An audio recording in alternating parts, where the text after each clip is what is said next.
Muy buenos días, tengan todas y todos ustedes. Bienvenidos a este diplomado en argumentación jurídica. Mi nombre es Juan Abelardo Hernández y el día de hoy vamos a hablar de la argumentación convencional. Y vaya que habría que hablar sobre varias cosas sobre la convencionalidad, pero más que hacer referencia a los convenios, a las convenciones, a los tratados internacionales, a mí me gustaría tal vez plantear dos temas importantes. El primero, de orden formal, que es lo que habría que considerar en cuanto a una jerarquía y una estructura de convencionalidades. Y por el otro lado, ¿qué aportaciones ha dado la convencionalidad a, a la forma jurídica nacional? Y de alguna manera, cómo ha hecho una serie de transformaciones en nuestras formas de operar. Mm, hace 10 años, probablemente casi con toda seguridad hace 10 años, si no es que tal vez 11, había una severa discusión e incertidumbre sobre la convencionalidad, cómo aplicarla, qué alcances debía tener. Y aunque es mucho más vieja que esto, tal vez la cultura general sobre la convención era un misterio y había una serie de dogmatismos que creo que enfermaban la aplicación de, de la aplicación de convenciones. Y esto se fue empezando digamos que a dar golpes definitivos entre el 2014, 2015, 2016, cuando incluso la Corte empieza a tomar decisiones que dan un giro de timón, ¿no? Para dar más espacio a la integración de los tratados y las convenciones, los acuerdos que se firmaron entre México y el extranjero. Había la duda de si debía predominar y prevalecer la ley nacional frente a las convenciones y tratados. Y pues hombre, hay que decir tal vez que ciertamente hay cosas que fueron acordándose, fueron platicándose, pero creo que sobre todo las grandes cabezas de la Universidad Nacional se encargaron de alejar estos miedos por medio de una gran cantidad de conferencias y pláticas que se dieron entre, sobre todo les digo, entre 2013, 2014, 2015, acompañados de temas de la Corte, porque siempre se pensaba que la Constitución era la norma máxima, digo se pensaba, y ahora les voy a decir por qué, que era la norma máxima en cuanto a normatividad, en cuanto a normatividad de la legislación mexicana. Y las convenciones, los tratados internacionales, los acuerdos, todo lo que ustedes quieran, dentro de la Constitución se señalaban que tenían el mismo estatus, pero obviamente en razón de la Constitución. Y aquí tal vez habría que hacer matices. A mí me gustaría hacer algunos matices para que los consideraran ustedes, para ir dilucidando estas minucias que podrían entramparnos en un tema de teorías abstractas. Para empezar, yo creo, y alguna vez le escuché a un par de doctrinarios de muy, muy alto nivel, ambos vivos todavía, eh, que decían que la Constitución no es norma jurídica. Y creo que es muy importante esta distinción.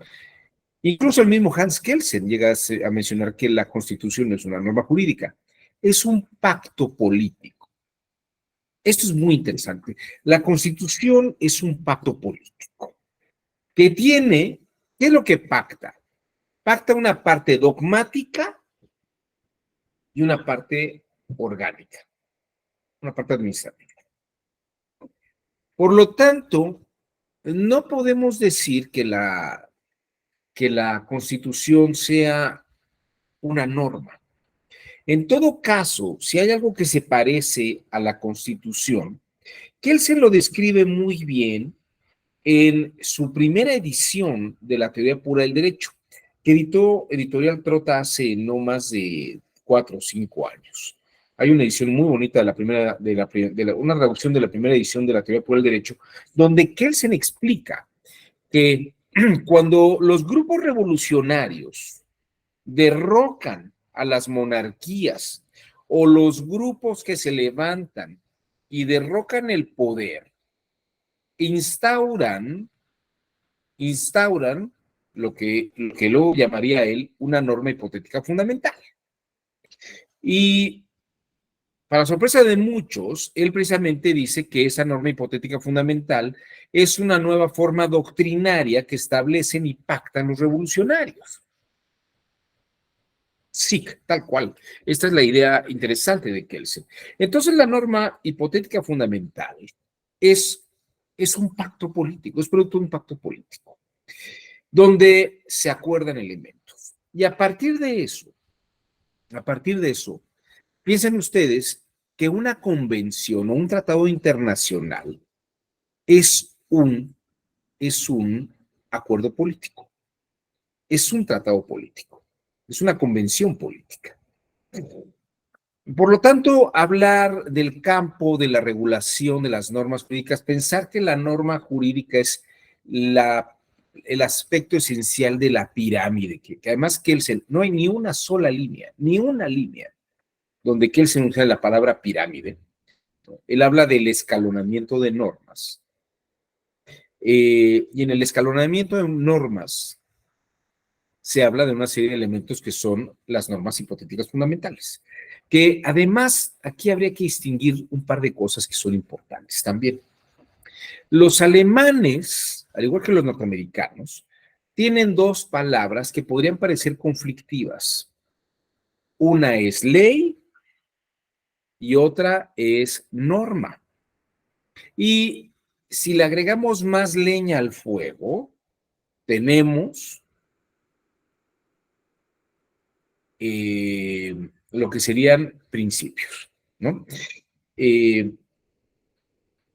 Los alemanes distinguen normas, reglas y leyes, y principios, ¿no? Voy a hacer una distinción importante porque, de hecho, la hace Hart en un debate que tiene con Kelsen, bueno, una entrevista que tiene con Kelsen, y es importante. Para el norteamericano, la palabra rule, regla, es una serie de conclusiones que vienen y derivan de prácticas. Todas las resoluciones, las sentencias, los precedentes, pueden arrojar lo que ellos llaman reglas de operación. A partir de las sentencias y de cómo se van dando las resoluciones en la práctica, los norteamericanos obtienen como producto de esas resoluciones lo que ellos llaman reglas. Por ejemplo, reglas de evidencia, reglas procedimentales, reglas de actuación procesal, ¿no? The Rule of Evidence, the Rule of Procedures, una serie. Ustedes pueden ver si se meten a reglas, Rule of Procedures, Rule of Law o Rule of Evidence, le van a dar reglas, como las reglas de un juego. Esas son las rules, ¿no? Y lo que tienen por otro lado son son leyes, son leyes. En ese sentido, la ley es un mandato. Ahora, y la ley tiene sus principios constitucionales, ¿no? Los principios, y esto aquí coincide en Ronald Working y toda la línea anglosajona, los principios están en la Constitución. Los principios están en las leyes. Y las reglas son reglas de procedimientos. Las reglas, como las reglas del fútbol, son reglas de juego, ¿no? Que se van dando. En Alemania, la cosa es distinta. Y aquí también hay que hacer una distinción importante. Regla lo consideran los alemanes como las normas, pero las normas, por ejemplo, lo que en México se llaman las normas, las NOMS, ¿no? Las normas son como reglas, bueno, pero las reglas son normas como estas NOMS de salud o las normas de salubridad. Estas normas son precisamente reglas de operación y eso es lo que yo me llaman normas. La única diferencia entre la regla, en ese sentido, que tiene esa finalidad de norma, ¿no? Y las normas jurídicas, en ambos casos, son emitidas por una autoridad. Sin embargo, la regla tiene esta posibilidad de apertura, ¿no? De juego. Y la norma sí es como una norma jurídica impositiva, ¿no? Un derecho, una ley. Entonces, las normas hipotéticas, fíjense el término, normas hipotéticas fundamentales, son las reglas de todo un sistema. Son las reglas de un sistema. Son principios y son producto de un pacto político. La convención tiene ese carácter. Se integra al pacto político. Se integra al pacto político. Entonces, no podemos decir, meterse a la discusión si los tratados son normas secundarias sería como darle un estatus dentro del escalonamiento normativo. Pero como la Constitución considera la incursión de estas convencionalidades, se integran al pacto político. Entonces, la Constitución no forma parte directamente de un escalonamiento normativo. Por consiguiente, el debate que a los constitucionalistas les encanta, que es sobre considerar que la Constitución es la norma suprema, pues yo creo que, perdón ustedes la expresión, pero yo creo que están sesgando la idea de lo que es una Constitución, porque estarían estableciendo que la Constitución también es norma jurídica, siendo que en ese sentido son principios pactados constitucionales, principios pactados políticamente. Entonces, en ese sentido, el tratado forma parte de una serie de principios. No sé si me estoy explicando en ese sentido. Yo sé que ustedes me van a decir, pero es que fulano de tal dijo tal y el otro dice, pero fíjense incluso cómo funcionan. Piensen ustedes que la Constitución procesalmente no niega el papel de los tribunales ni de la Corte. Cuando un asunto, por ejemplo, vamos a pensar el caso de la Corte Interamericana de Derechos Humanos, ¿no? Que está fundada en una convención, ¿no?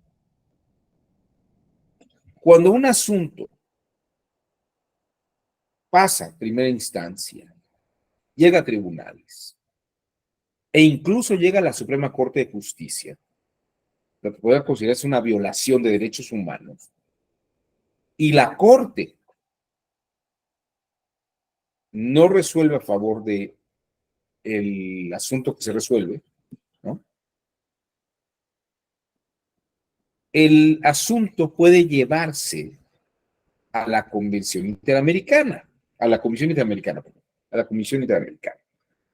Pero tiene que pasar, si yo mal no recuerdo, creo que son 5 años, entre 3 y 5 años, para que el asunto, después de haber pasado la Corte, pueda presentarse a la Comisión Interamericana. Y la Comisión Interamericana de Derechos Humanos podría emitir una recomendación, no es una sentencia. De hecho, les diría que ni siquiera es una instancia procesal. No podemos decir que está a escala de operaciones procesales, porque la Comisión Interamericana, lo que hace la Comisión y la recomendación que hace, no es una instancia procesal. Sin embargo, administrativamente parece que se admiten asuntos que se vencieron ya después de 5 años en las Cortes Supremas de los países y emite recomendaciones. Y así, a pesar de ese asunto, no se sigue la recomendación, puede enviarse en un asunto de tal vez otros 5 años más, o sea, para que llegue a la Corte Interamericana, se puede enviar a la Corte Interamericana de Derechos Humanos. Y el asunto podría tardar, después de que la Corte no lo resuelve favorablemente, podrían pasar entre 8 y 12 años para que el asunto llegara a la Corte Interamericana, ¿no? Y la Corte Interamericana,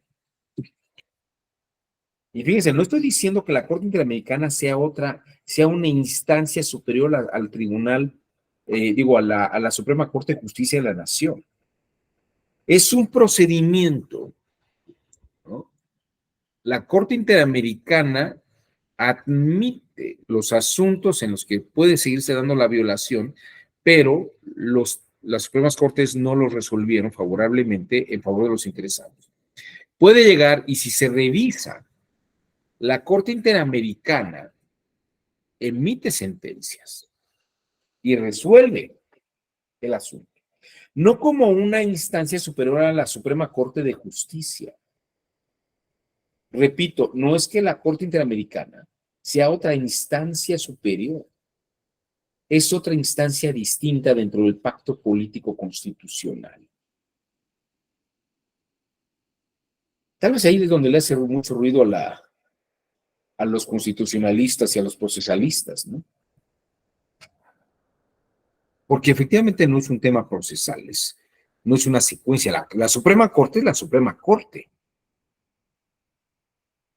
Pero precisamente como está dentro del pacto político, no tiene una categoría dentro de un escalonamiento normativo. Esa es una precisión que hay que hacer. Entonces, ya una vez que llega a la Suprema a la Corte Interamericana,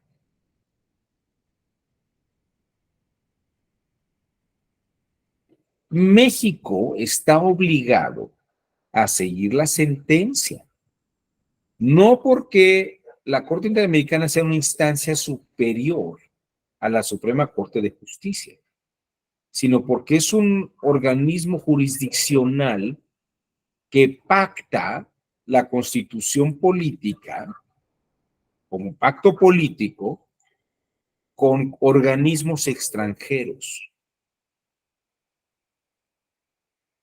Habría que repensarlo de esta manera.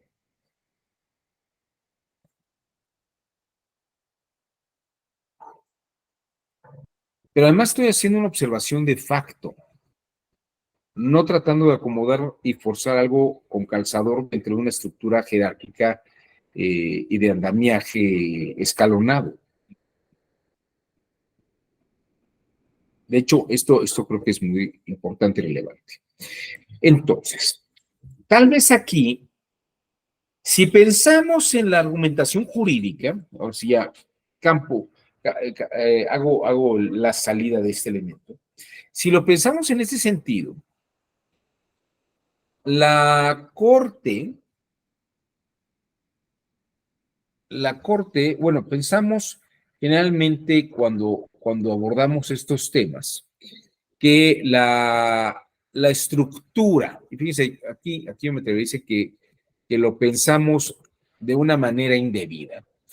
Pensamos que la Constitución tiene esas estructuras jerárquicas de subordinación entonces deberíamos obedecer a estos principios constitucionales que se encuentran por encima de lo demás, ¿no? Pero, a ver, aquí vamos a hacer unas distinciones que me parece que son relevantes.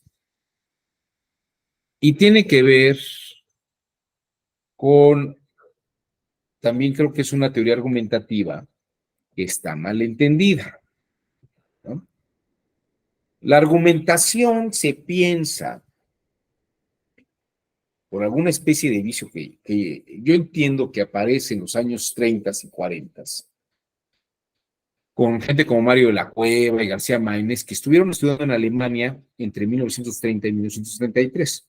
Entiendo que hay una serie de influencias de profesores alemanes que además llegan a México y tienen que ver con la idea de que la argumentación asume principios y los argumenta en razón del caso particular, con la idea de que la estructura lógica argumentativa que domina debe ser el silogismo jurídico. Debe ser el silogismo jurídico. En este contexto, quiero mostrarles lo siguiente. Voy a compartir con ustedes mi pantalla. Esto es solamente para esquematizar, no es propiamente una clase de lógica, pero bueno, yo creo que sí, es en parte, es un poco entender la lógica.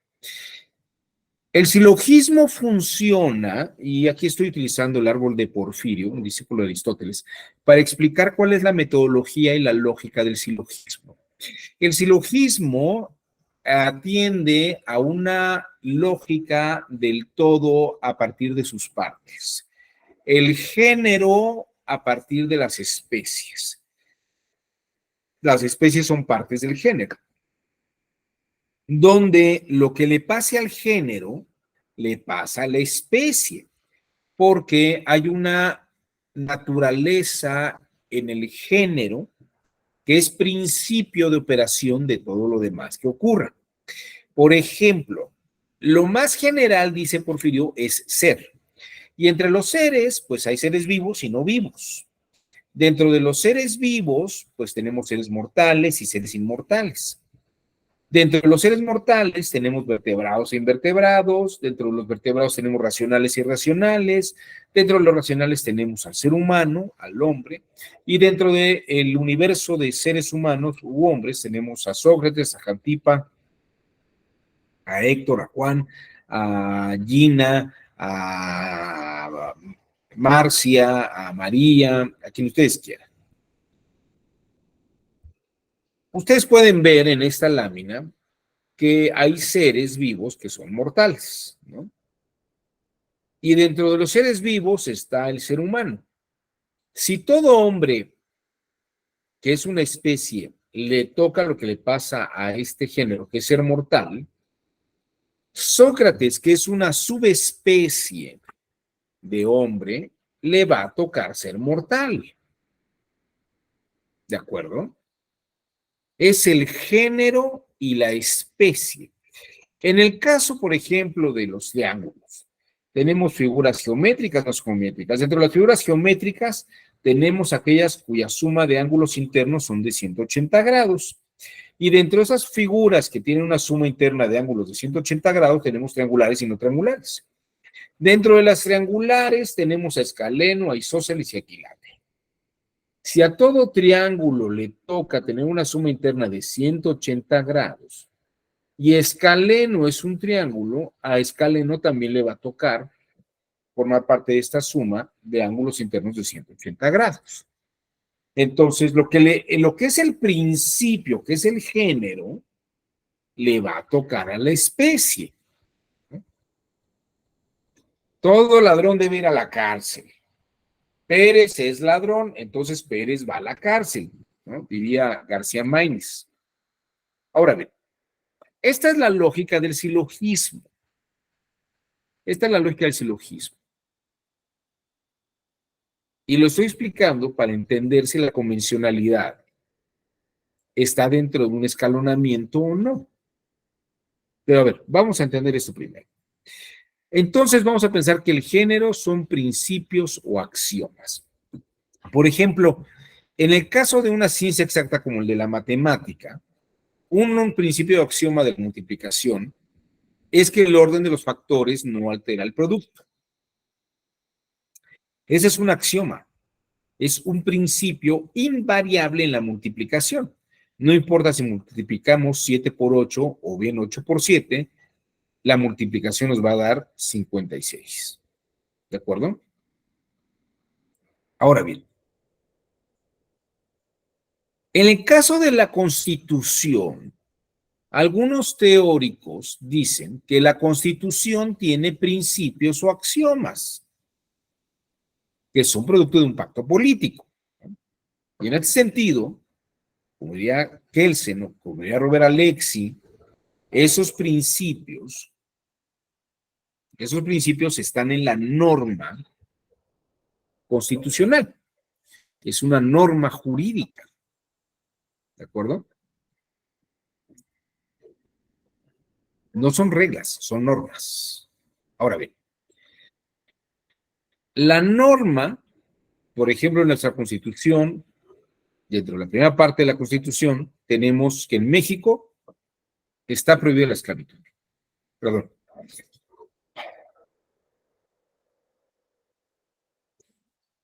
Perdón. En México está prohibida la esclavitud. Ese es un principio axiomático dentro de la Constitución. Y hay normas,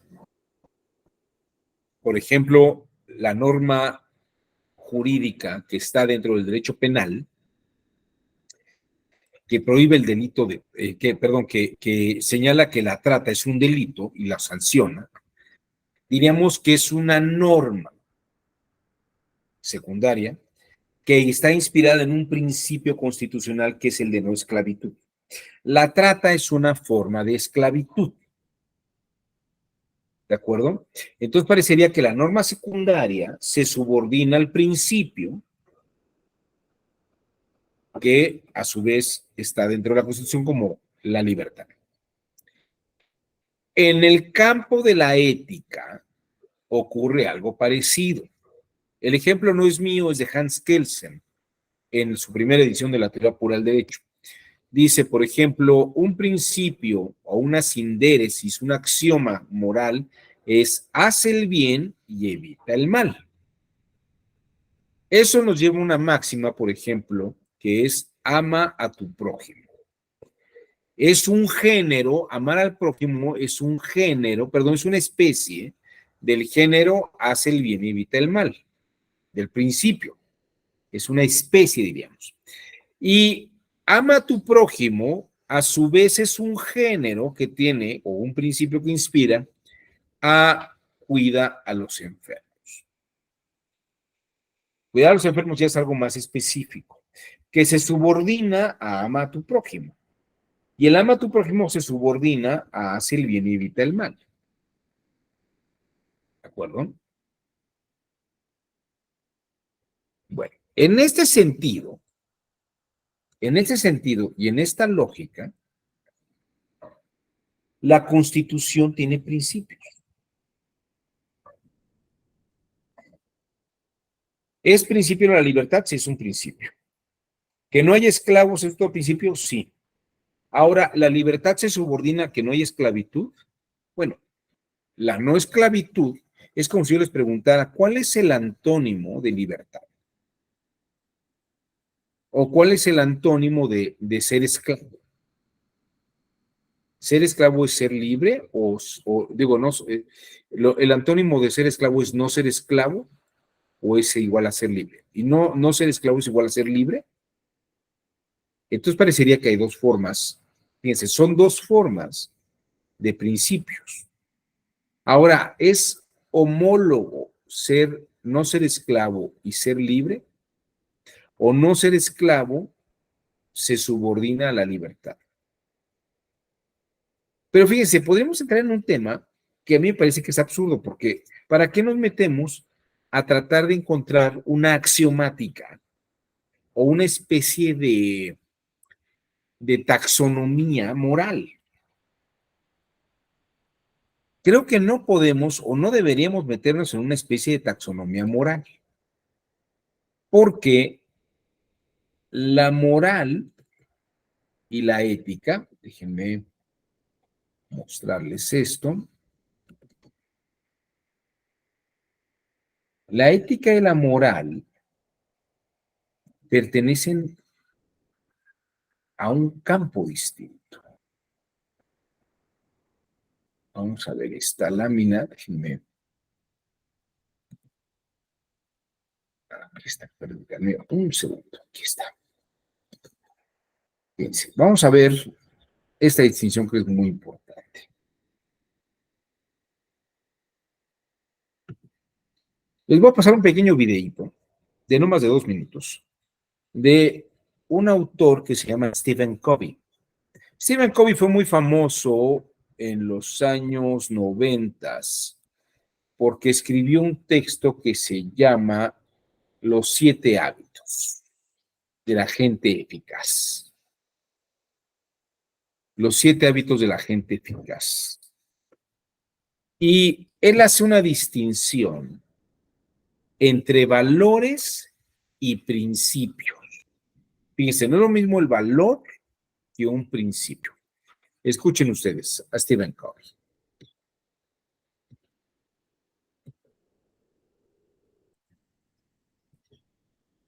¿Qué pasó?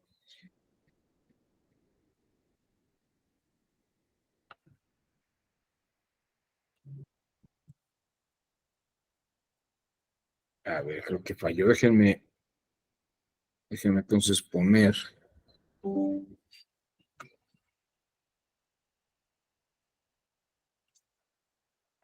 Vamos a poner este video.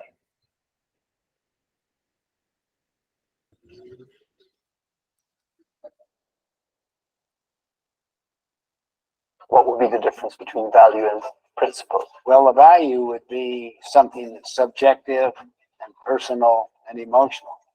A principle is objective and factual and governs the consequences. What would be the difference between value and principle? Well, a value would be something that's subjective and personal and emotional. A principle is objective and factual and governs the consequences of our behavior, whether we like it or not. For example, if it's raining and I go out, I get wet. That's exactly. That would be a natural thing that would happen to you. Or if you were unkind to a person, they may not be open and respond with kindness back to you. That would be a natural consequence. Bueno, ahí tiene Stephen Covey. Un tipo interesante. Las normas jurídicas, las normas constitucionales, las convencionalidades, estrictamente no son principios, porque precisamente son pactados. Utilizamos la analogía de que son principios por un tema de analogía, pero no es lo mismo que llueve y me moje que decir que el día de hoy todo el mundo tiene que pagar el 35% de impuestos, o que el día de hoy todos somos iguales ante la ley. La ley puede pactar no ser eso. Ahora, la argumentación, y voy aquí al punto, si la argumentación jurídica sustenta sus razonamientos dentro de un campo silogístico en cuanto a que lo que la norma dice y cómo se aplica al caso concreto en una especie de subsunción, en cuanto a una subsunción, necesitaríamos una claridad impecable. Necesitaríamos una claridad impecable en cuanto que quede claro si las normas secundarias se subsumen a la norma constitucional. Que habría que ver cuántas normas, o esto sería un estudio taxonómico interesantísimo, ¿no? Ver si todo nuestro derecho se subordina taxonómicamente como una especie de árbol de toma de decisiones a partir de todos los principios que están en la Constitución. Pero, por ejemplo, yo entiendo que uno tiene derecho de libertad de tránsito, uno tiene derecho de libertad de asociación, pero vamos a ver, por ejemplo, el derecho a contratar. El derecho a contratar se sustenta en algún principio constitucional, en derecho a asociarse. El derecho de asociación, como está en la Constitución, es el fundamento y el principio del derecho de contratar. O mi derecho a heredarle a alguien todos mis bienes. ¿Qué principio constitucional sustenta eso?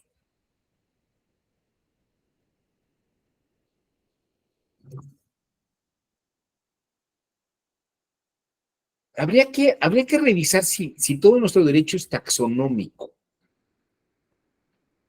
Y no sé si me entienden la expresión taxonomía, es como hacer precisamente una clasificación silogística en qué cosa se subordina a qué es o qué principio subsume ciertas normas jurídicas y cuáles no.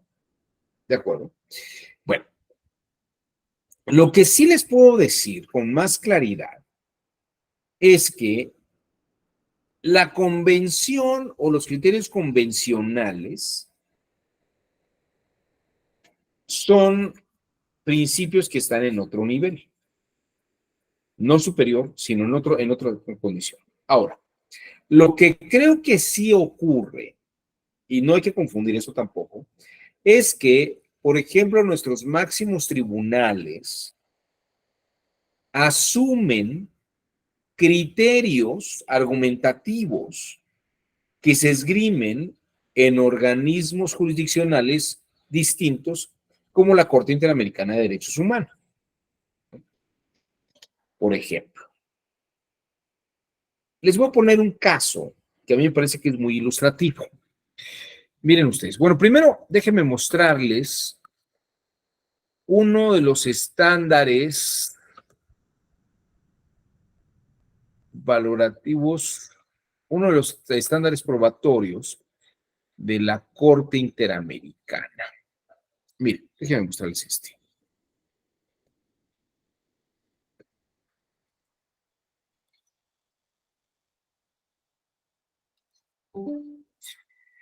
La Corte Interamericana de Derechos Humanos tiene una serie de estándares particulares en cuanto al criterio de valoración de pruebas. Es un caso particular. Fíjense, el estándar probatorio de la Corte Interamericana, y utilizo este porque me parece que es muy significativo para lo que voy a explicar. A diferencia del proceso penal, en los procesos ante la Corte Interamericana, uno, los estados no comparecen como sujetos de acción penal. O sea, no son detenidos ni son indiciados.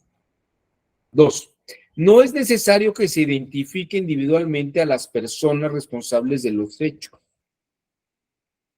Aquí lo que es importante es ver si se violaron los derechos humanos, que es lo que la Corte Interamericana tiene que revisar y tiene que ver. No importa si está identificado quién cometió la falta, quiénes son los sujetos activos. La Corte Interamericana lo que trata de hacer es de reparar el daño, no de sancionar a alguien. Esto es bien importante.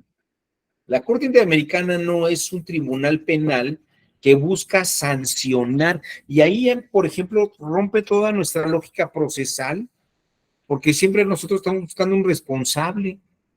Y aquí no, aquí la Corte Interamericana, que es un producto de la convencionalidad, nos cambia la forma de racionalidad, la forma de contemplar la lógica procesal y el argumento se torna de manera distinta, porque no es argumento para acusarte a ti, Estado, de que hiciste una violación a mis derechos, sino que yo me presento ante la Corte Interamericana y expongo una serie de argumentos para que se vea que me violaron mis derechos.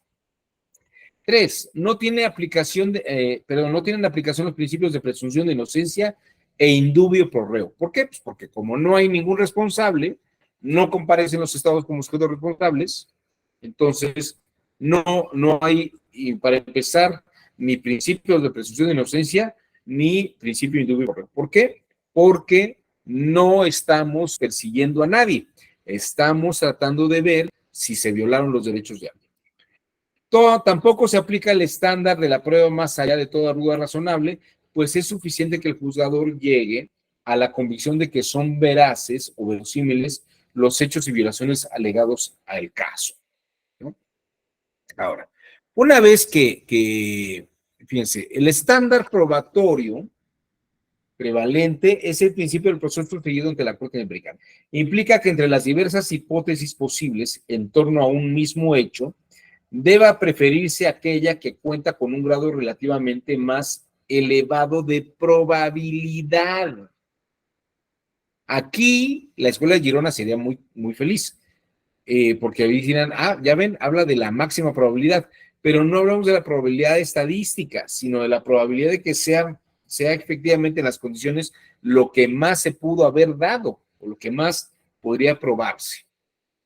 Se pretende llegar a una verdad judicial de lo que pasó en realidad.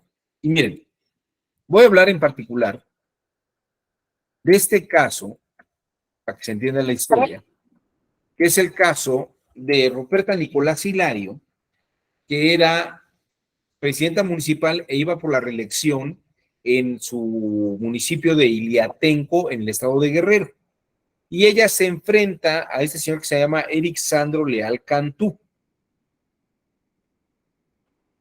Todo parece que iba muy bien, pero hubo una serie de pintas, de dibujos y leyendas en Iliatenco, cerca de las zonas donde estaban las casillas, donde se atacaba a Ruperta Hilario, no solo como candidata, sino que se le desprestigiaba en su estado de candidata en orden y en razón de su condición de mujer.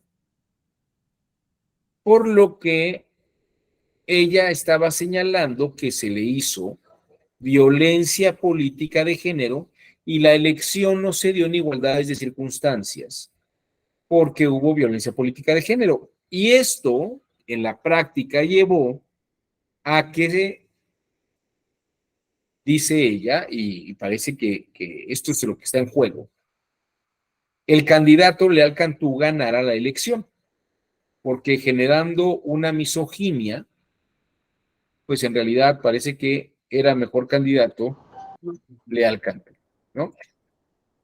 El tema aquí es el siguiente.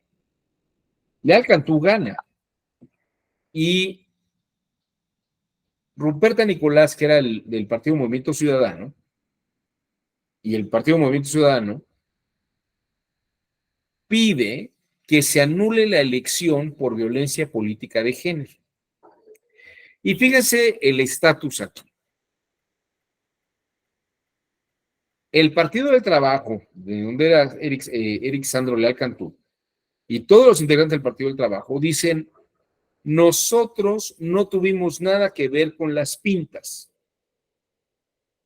Y efectivamente les voy a decir una cosa, no hay ni una prueba, ni una sola prueba. No hay ningún indicio que señale a integrantes del Partido de Trabajo, gente relacionada con Sandro Leal Cantú o simpatizantes del partido, a esa cantidad de pintas que se hicieron en contra de Ruperta Nicolás Hilario, violentándola por su estado de mujer, por su condición de mujer en una candidatura. Nada más para ilustrar, escuchen ustedes esto. También terrible esto. Una elección fue anulada por el Tribunal Electoral del Poder Judicial de la Federación por violencia política en razón de género, es decir, porque una de las candidatas era mujer. Fue la elección municipal de Iliatenco, en Guerrero, Pero lo increíble es que tiene que reponerse el procedimiento porque fue anulado. Y para que la mujer agraviada pueda competir nuevamente, le tiene que pedir permiso a un consejo de hombres. Así las cosas. Elizabeth Mabel viajó a este lugar enclavado en la montaña guerrerense y esto fue lo que encontró. Se encontraron leyendas, fuera Ruperta, las mujeres no sirven para gobernar. En otro donde dice, fuera Ruperta, ya comiste, ninguna vieja más en el poder, fuera Ruperta. Fuera Rupuerca, es tiempo de los hombres, fuera Ruperta. En las calles, postes, sobre las carreteras, me decían que ya deja de engañar tanta gente, porque si no un día de esto vamos a ir por ti y vas a amanecer por ahí. Quiero mostrarles algunos de los agravios. Cuando se anuló la elección por la sala regional, el asunto llegó a la sala superior. El Partido del Trabajo pedía que no se anulara la elección y señaló los siguientes agravios. Fíjense ustedes, estamos hablando del Tribunal Electoral del Poder Judicial de la Federación de la Sala Superior. Eric Leal Cantú y el Partido del Trabajo dicen que en el momento que se anula la elección y se anula el triunfo de su partido y de él, señala lo siguiente: no debió anularse la elección sin probar los actos de violencia política de género, por razones de género, que fueron cometidos por candidatos ganadores, simpatizantes militantes o dirigentes partidistas. Se debe contar con elementos objetivos para considerar que fueron determinantes para el resultado de la elección. Dice, me estás violando el principio de presunción de inocencia. No me puedes anular la elección sin probar que yo tuve que ver, o mis simpatizantes, o los militantes, o los dirigentes partidistas. Y entonces le dicen, le responden que el argumento es inoperante, porque se señala lo siguiente: la sala regional, y en este caso la sala superior, no están haciéndote responsables. Tú nunca fuiste un indiciado ni un responsable de esto, porque no hay pruebas para acusarte. Fíjense la lógica y el argumento que se utiliza. Es un argumento generado por una convencionalidad. Estoy tomando un parámetro. Yo, Tribunal Constitucional, porque el Tribunal Electoral del Poder Judicial de la Federación es un tribunal constitucional, porque está protegiendo derechos humanos electorales. Y fíjese aquí cuál es el punto. Yo tengo que resolver si se violaron los derechos humanos de la candidata, si efectivamente se violó su derecho a ser votada sin violencia política por razones de género. Entonces, tu argumento de que violo a ti, Partido del Trabajo, tu principio de presunción de inocencia no opera, no ha lugar, porque yo no te estoy acusando de nada. Ni en la sala regional, ni nadie te ha acusado de nada. El agravio 2. No hay forma de acreditar que la conducta denunciada se atribuya a alguien. No puede sancionarse con la nulidad de la elección, violación del principio de presunción de inocencia. O sea, ¿por qué anulas la elección si no hay a quien hacer responsable? Y la lógica de la sala regional y de la sala que ratifica la sala superior es: se anula la elección no para sancionarte a ti, Partido del Trabajo o Leal Cantú. Se anula la elección para poder darle nuevamente o reivindicar el derecho violado a ser votada sin violencia política de género, por razones de género. Entonces anula la elección para que se quiten todas esas pintas y pueda volverse a dar la elección. Tercer argumento. No se acredita la afectación a la candidata. Y entonces la sala dice que es un argumento infundado. Pero si efectivamente están las pintas, ¿no? Que la están ofendiendo y le están haciendo violencia política.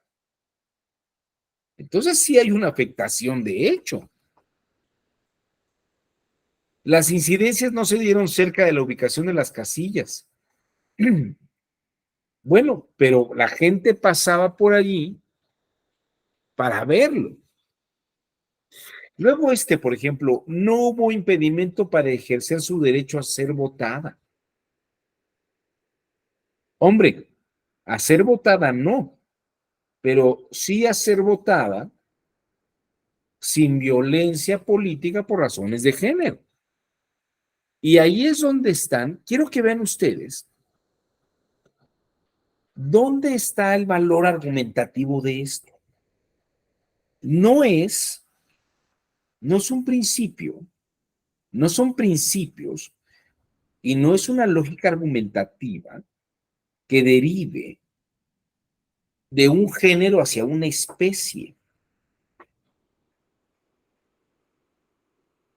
Es un proceso de racionalidad argumentativa que deriva de una institución jurídica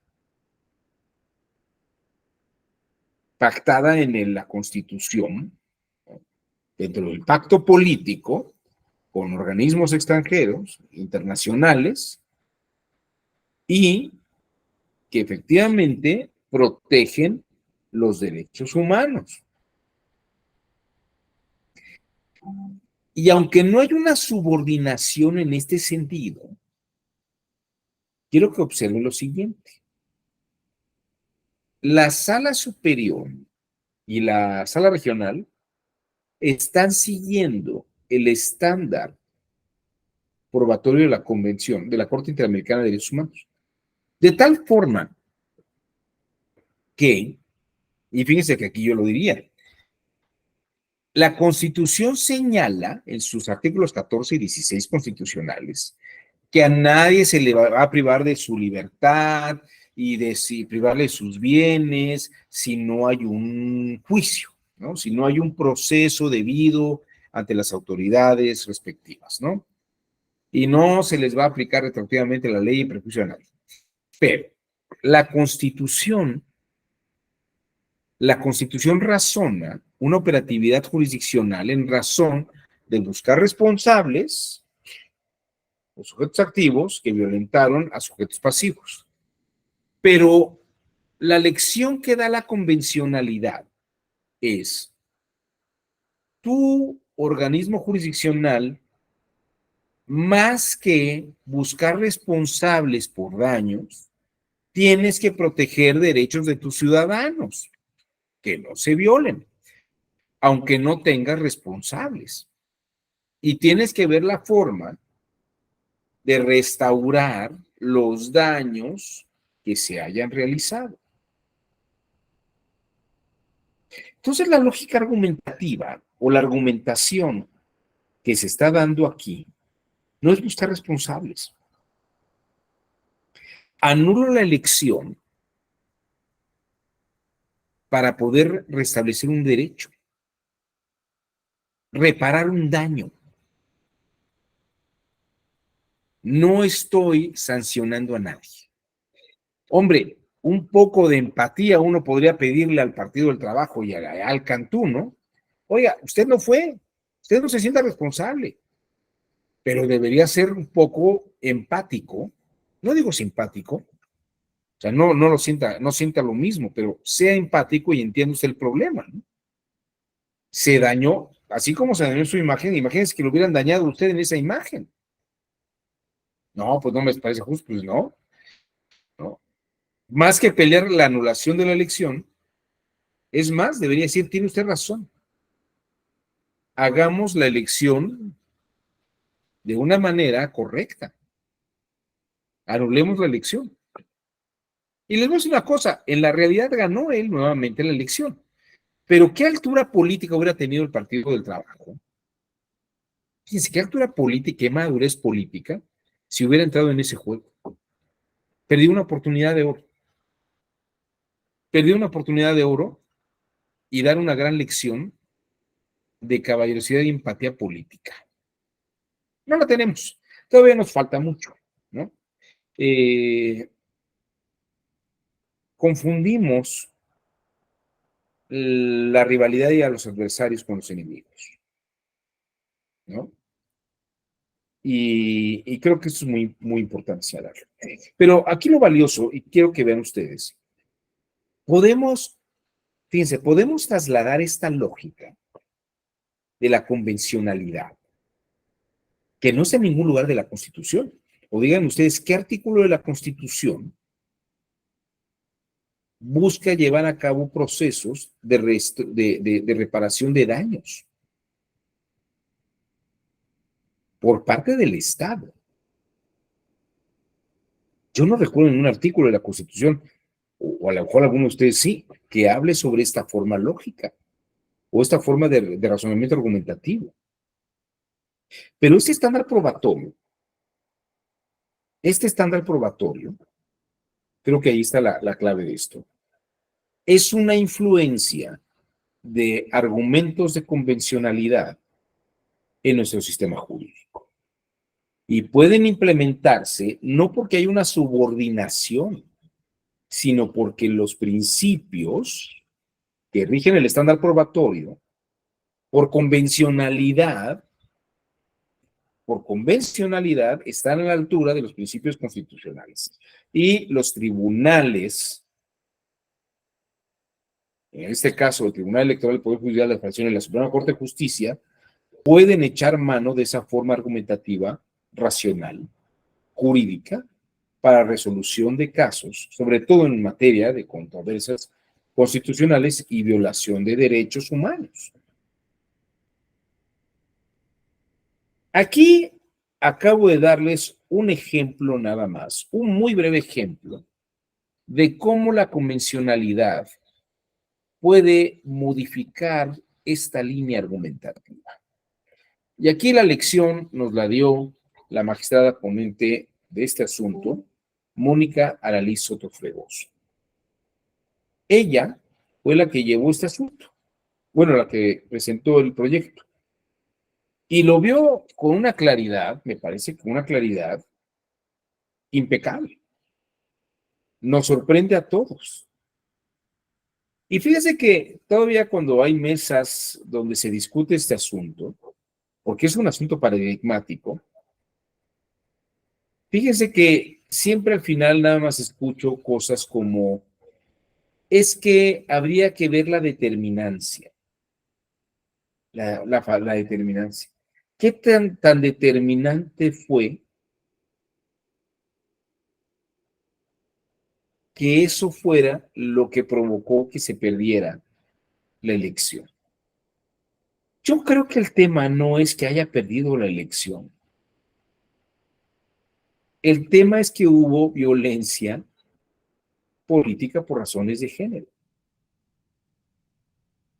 El que haya perdido o no haya perdido es un tema secundario. E incluso les voy a decir una cosa. Aún ganando la elección, Ruperta Hilario podría haber ido a la corte, perdón, al Tribunal Electoral y señalar que hubo violencia política por razones de género. Y sí hay daño, porque el daño es sobre el derecho a ser votada sin violencia política, de ser votada sin tener violencia política por razones de género. Pudo haber ganado la elección, pero la violencia se presentó.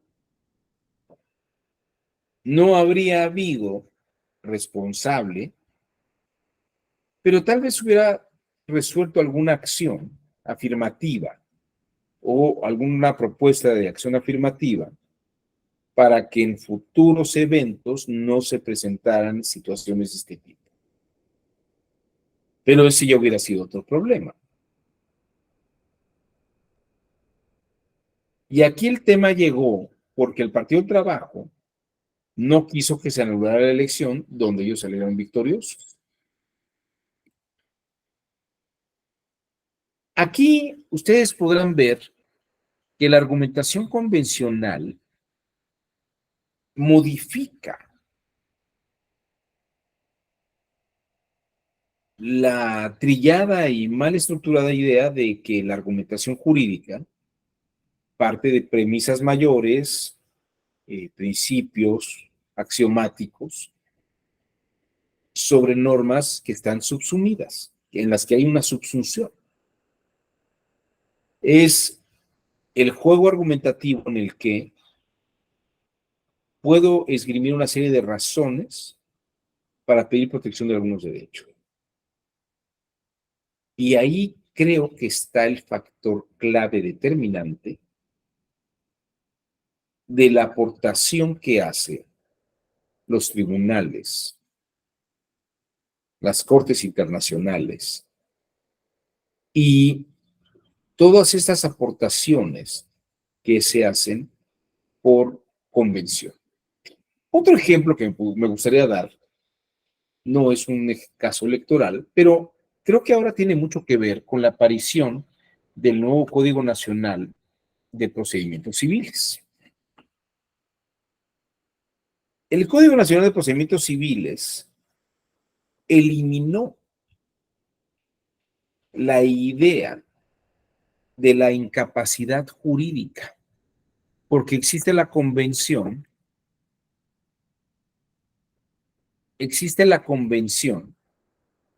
de personas con discapacidad, que señala que ninguna persona con discapacidad puede ser objeto de discriminación ni ser sujeto de suspensión de derechos. Y siendo que el Código Civil contemplaba, entre otras cosas, que una persona tenía incapacidad jurídica por ser menor de edad o bien por formar parte o ser una persona con una discapacidad mental severa, ¿no? Que le lleve a alucinar, que lo desfase la realidad o que no le permite sociabilizar. En 2015 hubo una resolución de la Suprema Corte de Justicia en la que a una persona, después de haber hecho algunos estudios clínicos, se le permitió tomar decisiones sobre su patrimonio. Una persona con un severo autismo avanzado, pero se dieron cuenta que con el apoyo y el ajuste razonable de exposición de razones y consecuencias de lo que se podía dar disponiendo de tal o cual patrimonio, habría tales consecuencias.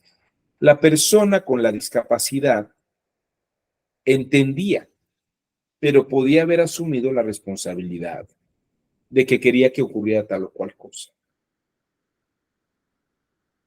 Y se defendió el asunto ante la Corte por la Convención de Personas con Discapacidad. Hoy, la nueva visión civilista anuló la incapacidad jurídica para personas con discapacidad, incluso del orden mental, por considerar que era discriminatoria. Como verán ustedes, hay una serie de factores que no están en la Constitución, incluso que son principios constitucionales, que parecería que en las normas secundarias, esas normas secundarias son inconstitucionales en razón de las normas constitucionales, pero además vistas desde el enfoque de la convencionalidad. Es decir, no es, fíjense, porque si nadie puede ser privado de sus derechos, más que por medio de un juicio, ¿no? Y claro, un juicio de interdicción, pues sí sería un juicio precisamente para que a una persona le priven de sus derechos. Pero en el caso de la incapacidad jurídica, es otro principio convencional, pactado en nuestro pacto político, ¿no? Y creo que uno puede entender esta lógica de la convencionalidad en coexistencia con los principios. Más que meternos a la discusión si la Constitución, que es un texto normativo, ¿no?, habla sobre la convencionalidad y la pone al mismo nivel. Pero aquí entraríamos como una especie de juego de, es que este lenguaje es un metalenguaje que habla de este lenguaje y este lenguaje es válido aquí porque está este lenguaje acá. Y me parece que es como, perdón ustedes la expresión, voy a utilizarlo como diría Octavio Paz, se están jalando mucho los cabellos, ¿no? Por no decir que están jalando los pelos. La verdad es que entrar en una temática hermenéutica de lenguajes y metalenguajes, hombre, yo lo entiendo en Jorge Sergio, en filósofos del ITAM, ya, si quieren ustedes de la idea, está bien, ¿no? En el papel y en el rol en el que están, se entiende. Pero ya a un nivel de operadores jurisdiccionales, de operadores jurídicos, de sujetos, y se los dice alguien que estudió filosofía, a mí me parece que ya están tratando de meter en categorías abstractas algo que no funciona como una norma de principio, sino que precisamente hay que pensarlo, y me parece que es muy válido. La Constitución es un pacto político, no es una norma jurídica. A partir de la Constitución emana lo demás. Hombre, si la Constitución es la norma hipotética fundamental de la que habla Kelsen, pues yo les diría que el mismo Kelsen lo dice en la primera edición. Si quieren ser kelsenianos, si no quieren ser kelsenianos, pues no importa que no sean kelsenianos, no es la norma hipotética, pero sí es un pacto político. ¿Por qué? Porque es producto de las fuerzas políticas de un país que a lo mejor pasan de lo armado a lo normativo jurídico y tratan de pactar las condiciones de una administración gubernamental nueva. Y entre eso, también pactan con instituciones internacionales. Bueno, con esto lo que he querido mostrarles es que hay formas de razonamiento, de pensamiento, argumentativas, que se han ido incorporando a nuestro imaginario jurídico y procesal, que son productos de un imaginario de la convencionalidad y de convenciones internacionales. Hasta aquí mi exposición del día de hoy, solamente como un indicador, y dejando esa reflexión que planteo a ustedes, y dejo el micrófono abierto por si desean ustedes, o aquí el chat, por si desean ustedes hacer alguna observación, algún comentario, ¿no? José Alfredo Hernández levantó usted la mano, le escuchamos, José Alfredo. Gracias, buenas tardes. Si bien es cierto, a veces no sé cómo decirlo, porque no me atrevo a citar a Octavio Paz, porque No, bueno, ni hablar. Yo cito a Marta de Baile. Si bien es cierto, digo, no citando a Octavio Paz, pero tomándolo como referencia. Si bien es cierto, hay muchos analistas, estudiosos que hacen uso de la mamonería tautológica para expresar justamente esto que de forma muy coloquial ha señalado. Yo me pregunto, ¿y qué no es todo esto de lo que acaba de hablar? Es con lo que empezó. Dice formas de razonamiento incorporadas. Usted empezó explicando género y especie con base en los razonamientos de los griegos, ¿no?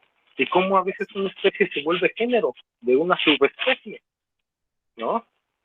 Sí. Y al final todo esto, incluso estas formas de razonamiento incorporadas, no son ello, porque incluso usted decía, a ver, yo no veo en la Constitución, y sí, claro, no lo hay, un artículo que hable de reparar el daño por la cuestión electoral, ¿no? De que le lastimaron la imagen a una persona. No, pero sí está la garantía del derecho humano de legalidad, el de seguridad jurídica, el de elección popular, el de participación en las elecciones. Todos esos derechos sí están ahí. Todos esos son géneros, ¿no? Y la derivación de esos géneros viene en especies, y esas especies se vuelven géneros de otras subespecies, como lo dijo usted al principio. Ajá. No significa que sí está, o sea, por supuesto, no caeríamos en la exageración al poner todo en la Constitución, como en algún momento lo ha querido hacer el Estado mexicano, ¿no? Ponerle todo a la Constitución. Pero aún esa declaración política no es realmente el sustento de este tipo de razonamientos, no es el género de todas estas especies. Gracias. Muchas gracias por el comentario, José Alfredo. Pues es como lo han querido plantear algunos constitucionalistas, pero ahora sí que como lo dijo en alguna ocasión Góngora Pimentel, siendo ministro de la Corte, dice, si pusiéramos todos los principios, que yo todavía no conozco ningún tratado que haya hecho este desglose taxonómico, o sea, lo presumimos y lo estructuramos, pero yo no conozco a nadie que haya hecho este árbol taxonómico. Sería interesantísimo que se pudiera hacer, pero cada vez que se modifica la Constitución parecería que hay que volver a buscar estructuras arbóreas. Y esa sería como la ambición de muchas personas y de los constitucionalistas, ¿no? Que se viera con esta forma impecable y clara. Pero creo que en la práctica, bueno, te decía que estaba citando yo a Góngora Pimentel, si esto fuera posible, la Constitución no sería de ese tamaño, sería un documento farragoso, grandísimo, que tuviera que tener todo estructurado, pero no es posible. Y dice Góngora, es que esa es una de las funciones de la Suprema Corte de Justicia, interpretar la norma para los casos. Porque esta ilusión, a mí me parece que es una ilusión, esta ilusión griega aristotélica de que todo tiene géneros y especies, al momento que hiciéramos una ramificación exacta, vamos a encontrar muchas lagunas, José Alfredo. O vamos a encontrarnos de pronto especies que deberían haber sido géneros. Déjame ver si por aquí tengo un ejemplo. Ah, mira, aquí tengo un ejemplo. Déjame mostrarte esto.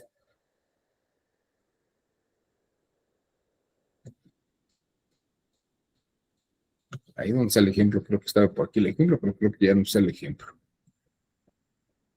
Bueno, imagínate, te lo platico el ejemplo. En el Código Civil, el federal, se dice que hay que el convenio, que te define el convenio, y luego te pone en el siguiente artículo el contrato. El contrato es una especie de convenio. Y luego los contratos los divide en contratos que se perfeccionan con el puro consentimiento de las partes y contratos que no convienen o sea, que no se requiere el consentimiento de las partes. Y luego hay contratos, luego viene una subdivisión donde se dice que los contratos pueden perfeccionarse sin seguir las formalidades de la ley, y otros contratos que se perfeccionan sin seguir formalidades de la ley. O sea, hay los que existen con formalidades y otros sin formalidades. Y luego deriva en unilaterales y bilaterales, creo que así es, ¿no? Bueno, a la hora que va ramificando, de pronto uno preguntaría, bueno, ¿qué lo bilateral y lo unilateral no sería en todo caso género?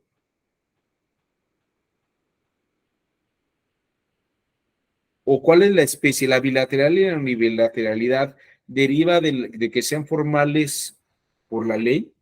Porque no podría haber contratos informales unilaterales o bilaterales. No, y entre los unilaterales no bastaría con el puro consentimiento de una de las partes. Es decir, el problema de cuando empezamos a hacer esas arborescencias, ramificaciones taxonómicas, como lo pasé con el video de Stephen Covey, no son principios científicos claros, son valoraciones que estamos haciendo.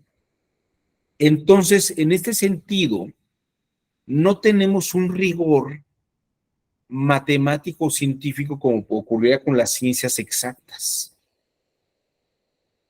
Y eso fue lo que provocó que durante muchos siglos no se consideraran las ciencias sociales como ciencias, porque tenían esas ambigüedades.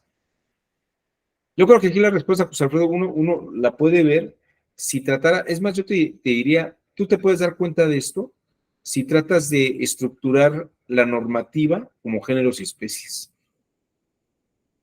Yo en algún momento me metí a hacer esto, porque andaba escribiendo un libro de lógica jurídica. Y dije, bueno, vamos a ver dónde está el problema, porque es dónde falla. Y es que falla porque la ley no tiene una estructura y la terminología jurídica tampoco la requiere. Pero parece que queremos forzar con calzador relaciones jurídicas y valoraciones jurídicas con una metodología lógica que funciona en matemáticas, en la química, en la física, pero no en el campo del derecho. Creo que ahí hay una cosa que habría que revisar. Y por eso me parece que la convencionalidad, pues es como otro animal distinto que se integra en las formas argumentativas. Yo por eso, si tú alguna vez tomaste, creo que, no sé si lo tomaste, el diplomado de lógica jurídica, en el diplomado de lógica jurídica lo que vemos es que, pues sí, el silogismo funciona para algunas cosas, el derecho, pero hay otras formas lógicas que no son el silogismo, que también sirven para el derecho en algunas otras áreas. Es decir, el derecho puede usar lógicas, pero no existe una lógica jurídica, ¿no? Y creo que esa es una gran lección que podemos trasladar al campo de la argumentación. No hay un argumento, una forma de argumentar única en el derecho, que además muchos dicen que es la forma del silogismo. Pero te lo dejo ahí para que lo pensemos y si quieres podemos seguir este diálogo por correo electrónico. O no sé si alguien más quisiera comentar algo adicional a esto que estamos platicando. O algún otro comentario aparte. ¿No? ¿Alguna observación? A lo mejor no estoy haciendo una observación correcta y adecuada. A lo mejor, si me estoy equivocando, si es un pacto político, ¿no? Creo que es muy buena observación eso. Bueno, pues si además ya son cuarto para la 1, como dicen allá en el pueblo, pues ya huele a sopa. Bueno, les agradezco a todas y a todos su generoso tiempo. Espero que haya sido una sesión por lo menos amena y que haya dejado más algunas inquietudes y algunas soluciones. Muy buenas tardes, José Alfredo, muchas gracias. Hasta luego, gracias. Nos vemos, Berenice. Gracias. Carlos, buena tarde. Buenas tardes. Alan, Yesenia, muchas gracias. Octavio, que tengan muy buena tarde a todos. Buenas tardes.